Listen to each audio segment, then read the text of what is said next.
কেউ এটা নিয়ে আওয়ামী লীগের পক্ষে কথা বলার মতন কেউ নেই। পশ্চিমা বিশ্ব, ভারত, তারা কিভাবে এই নির্বাচনটা নেবে এটাও কিন্তু ভাববার বিষয়।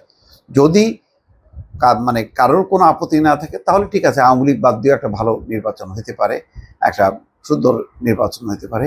আওয়ামী লীগ যে অবস্থায় আছে, তারা যে পরিমাণ অন্যায়, অত্যাচার এবং গণহত্যা চালিয়েছে, এরপরে নির্বাচনে তারা পার্টিসিপেট করবে অন্য 10টা রাজনৈতিক দলের অধিকারের মতন করে, তারাও সেই অধিকার প্রয়োগ করবে, এটা প্রত্যাশা করা যায় না।